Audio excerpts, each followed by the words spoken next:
Mesdames et messieurs, bonjour à toutes et à tous. Bienvenue dans les quarts d'heure pas de vin du MEDEF Live en direct du Futuroscope, l'Arena Futuroscope toujours, pardon.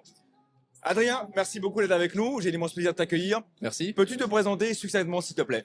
Alors, je m'appelle Adrien Grandsagne, je suis capitaine de sapeurs-pompiers professionnels et commandant de compagnie.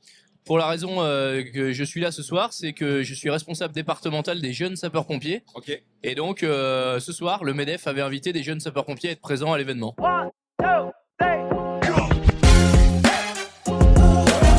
Ok, très bien. Et peux-tu nous en dire un peu plus justement pourquoi le MEDEF a invité ces jeunes? Alors en fait, il s'agit d'une coproduction, d'un partenariat qui est en train de naître parce que il nous paraissait bon que les jeunes puissent participer ce soir à un événement qui rassemble autant d'entrepreneurs du département et de gens actifs. Ouais. Et derrière, ça nous permettait de valoriser l'engagement des jeunes qui sont eux engagés à partir de 13 ans pour devenir des futurs sapeurs-pompiers. Et ce soir, c'était l'occasion aussi de rencontrer des gens et de participer à cet événement. Ok. Alors, je vais revenir un petit peu en amont, une question qui paraît anodine, mais qu'est-ce qui t'a amené à faire ce métier? Alors en fait, moi, je fais partie de ces quelques personnes qui pensent que on est un petit peu programmé pour être pompier quand on est enfant. C'est souvent une envie de jeunes. D'abord, on veut être un petit peu éboueur, pompier, policier, des métiers qui sont très symboliques.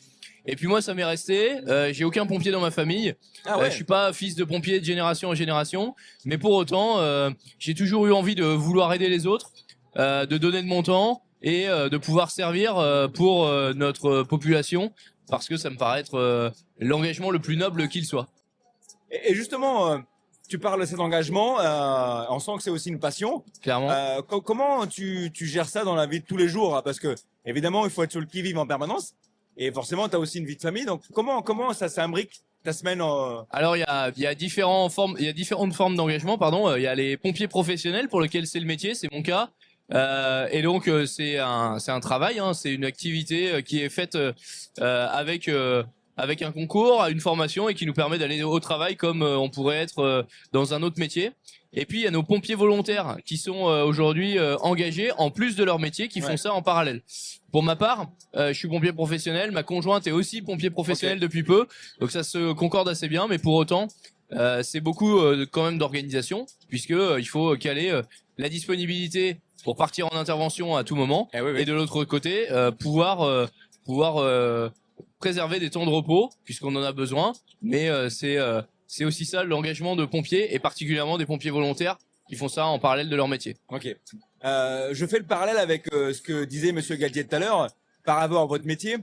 Ça demande beaucoup d'implication, de passion, d'entraînement, d'efforts, peut-être de sacrifice aussi. Voilà. Est-ce que tu peux nous dire quelques mots là-dessus? Alors en fait, on se doit d'avoir la meilleure qualité de secours pour la population. Les gens, ils vont avoir besoin peut-être dans leur vie qu'une seule ou deux fois des pompiers dans leur vie. Et donc, il faut absolument que nos sapeurs-pompiers, nos jeunes sapeurs-pompiers soient le mieux formés possible, le plus impliqués. Et donc, effectivement, c'est souvent, on a besoin de passion, on a besoin de motivation, c'est essentiel. On en a parlé encore tout à l'heure à la conférence du MEDEF. C'est bien de la passion, de la motivation et un entraînement. Alors effectivement, c'est un peu de sacrifice. C'est un petit peu tout ça, mais c'est surtout la préparation, ce qu'on appelle la préparation opérationnelle, se préparer à l'intervention pour être le meilleur le jour J.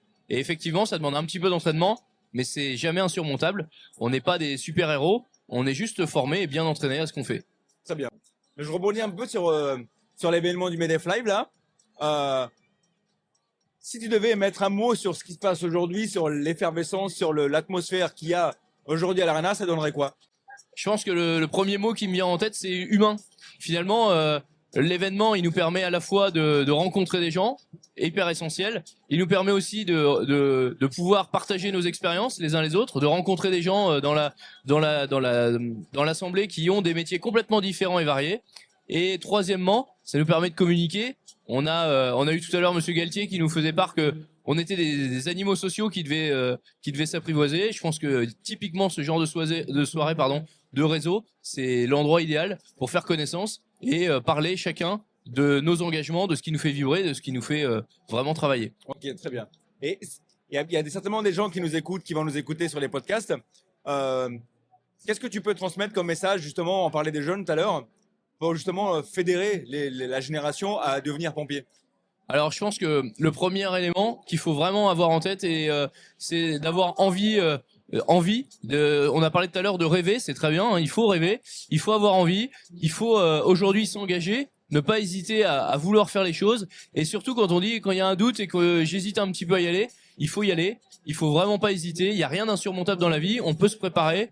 On dit souvent qu'on peut avoir des échecs, mais il faut le faire.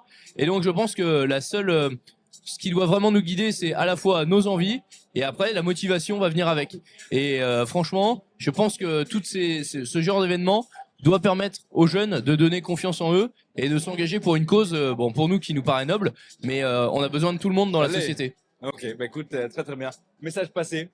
Écoute, on arrive vers la fin du podcast. Est-ce que je peux finir par une photo?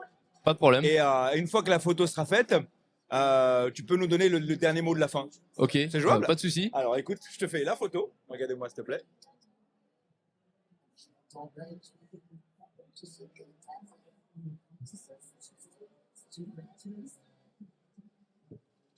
Ton mot de la fin?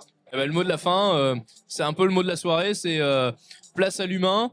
Essayons de nous côtoyer, de comprendre les autres, d'aider les autres. Et moi, mon boulot tous les matins, c'est à la fois de rendre service à la population si elle en a besoin, et aussi d'être motivé, parce qu'on sait que sans motivation, on ne fait rien. Amen. Merci beaucoup d'avoir participé au jeu. Merci. D'avoir joué les podcasts avec nous. Il n'y a pas de quoi. C'était un vrai plaisir. Bon. Et puis peut-être à tout à l'heure alors. Eh ben, à tout à l'heure, merci.